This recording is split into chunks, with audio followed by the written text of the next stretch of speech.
Ата-анамен жұмыс номинациясы бойынша өз таныстырылымымды ұсынамын. Адамның өзге тіршілік иесінен айырмашылығы дүниеге перзент әкелген соң, оның болашағын ойлау, адам етіп тәрбиелеу. Бала тәрбиесі бір отбасының ғана емес, бүкіл қоғамның, мемлекеттің абыройлы міндеті. Жер бесіктен жер бесікке дейінгі адам өміріндегі тәрбиенің ұйытқысы ата-ана мен мектеп. Ата-ана, мұғалім, оқушы үш тұлға. Үш күш біріккенде ғана үлкен жетістіктерге қол жеткізеді. Мектебімізде ата-ана мен мектеп байланысын күшейту мақсатында сынып сағаттарын өткізуге ата-аналарымды да шақырамын. Ата-аналарым ата-ана жиналысына шақырғанда ұйымшылдықпен келеді. Сол ұйымшылдықты пайдаланып, ата-аналарыма тренинг сабақ өткізіп отырамын. Сол сәттен бейне көрініс ұсынамын. Бүгінгі ата-аналар жиналысына қош келдіңіздер. Алтын уақыттарын бөліп келіп жатқандарыңызға рахмет, барлықтарыңызға. Бүгін ата-аналар жиналысында сабағымыздың тақырыбы мейірімділік асыл қасиет керек. Сіздерге аз ғана бір сауалнама алып, сосын тренинг өткізу мақсатында шақырып отырмын. Жақсы білімді болу үшін ата-аналардың міндеті қандай болу керек? Осы сұраққа жауап беріңіз. Енді бала жақсы білімді болу үшін ең бірінші үйдегі тәрбие, жаңағы үлкендік, балаға деген жақсы қамқорлық, қай жағынан болса да балаға толық барлық мүмкіншілікті жасап қолынан келгенше. Сондай енді бала сосын барлық ақылымызды айтып, балаңыздың бойында қандай да бір өнері немесе қызығушылық болса, не істейсіз дейді? Менің 6 балам бар. 6-ауы өнер мектебінде, 3-і бітірді өнер мектебін, 3-і оқып жатыр. Себебі мен негізі өнер несі болмаса да, біздің тұқымымызда жоқ, қабілетіміз жоқ. Әкесі жағында да, мен жақта да балалардың бойында жоқ болса да, өзім бергенмін.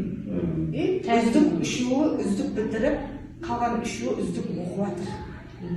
Барлығына беріп мысалы, домбыра, баян, фортепиано, қобыз, барлығы бар.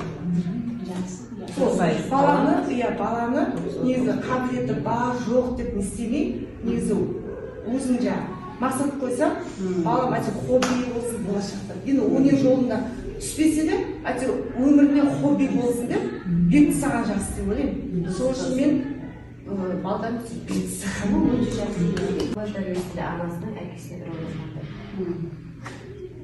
Отбасы, толық отбасы болу үшін әкесі және анасы керек. Оның әрбір рөлі міндетті және маңызды.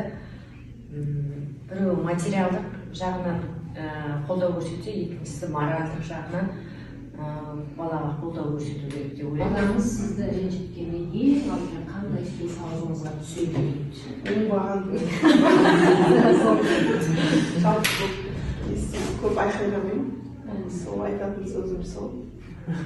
Сосын енді жаңағы адам ашумен тұрған уақытта шама кезде сөйлеспеуге тырысып кетіп қалғанда шығып кетемін, басқадан айналып кетемін. Қасиетін, балаңыздың екі нақты қасиетін жазып берсеңіз.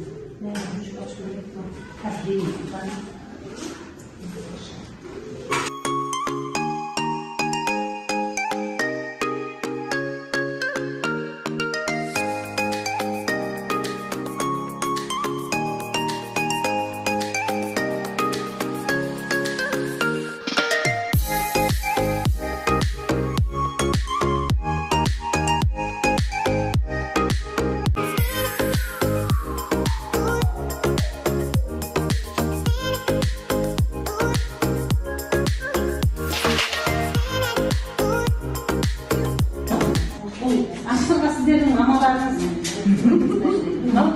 ақсырған балалары ең мынаны бүйтіп, айналып, бүйтіп жүресіз. Жоқ, ақсырға көріп тұр ғой енді, соның соңынан елесіңіздер ғой.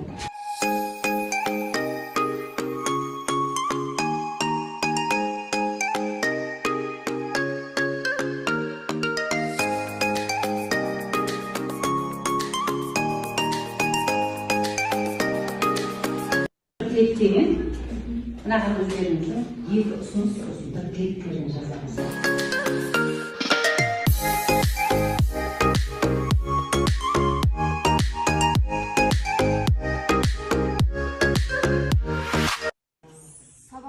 Сабақты көп ойындармен оқытқан жақсы. Сонда балада қызығушылық пайда болады. Сабақты қызықты өткізу үшін өмірден бір мысалдар келтіріп отыру керек. Еңбегіңіз жемісті болсын, үздік балаларыңыз көп болсын. Менің ұсынысым сабағын жақсы оқыту, сізге көбірек бет балдарын жақсы оқып шығуын бастауыш сыныпта.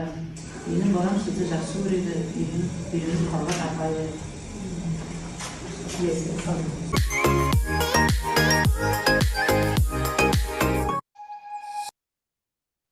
Әл-Фараби бабамыз ғылым емес, ең алдымен тәрбиеге көңіл бөлу керек.